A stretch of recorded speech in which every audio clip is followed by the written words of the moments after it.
అయోధ్య రామ మందిరం ఏర్పాటు హిందువుల 500 ఏళ్ల కల అన్నారు బీజేపీ ఎంపీ ధర్మపురి అరవింద్.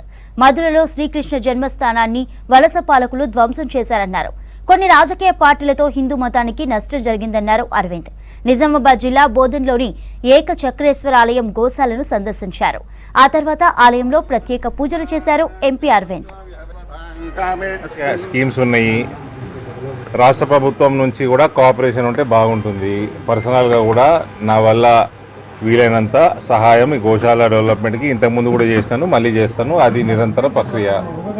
కాంగ్రెస్ వాళ్ళు కూడా అయోధ్యలో ఏ రకంగా అయితే న్యాయస్థానం నుంచి, అత్యున్నత న్యాయస్థానం నుంచి జడ్జిమెంట్ ద్వారా ఇవాళ దేశంలో ఉన్న అడ్మినిస్ట్రేషను 500 సంవత్సరాల పోరాటానికి మంచి శుభ పరిణామంగా ఒక 500 సంవత్సరాలు నేను చెప్పినట్టు ఉద్యమానికి హ్యాపీ ఎండింగ్గా రామలల్లా గారు, బాలరాముడు మళ్ళా అయోధ్యకి రావడం జరిగింది.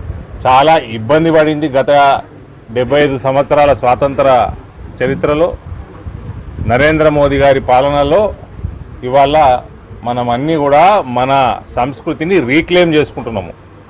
ఏదైతే హిందూ సాంప్రదాయాన్ని దేశవ్యాప్తంగా కోర్టుల ద్వారా కానీ, డెమోక్రటిక్ ప్రాసెస్లో కానీ ఏ రకంగా మన కల్చర్ని మనం రీక్లెయిమ్ చేసుకుంటున్నామో అట్టి కార్యక్రమాలు ఇక్కడ ఉన్న ప్రభుత్వం కూడా చేసుకుంటే మీకు కూడా ఇంతో అంతో భవిష్యత్తు ఉంటుంది.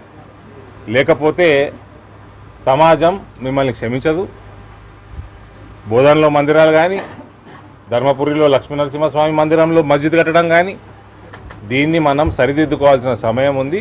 సరిదిద్దుకునే ఏ రకంగా సరిదిద్దుకోవచ్చో అన్నది మోదీ గారు మనకు ముందుండి చూపించారు.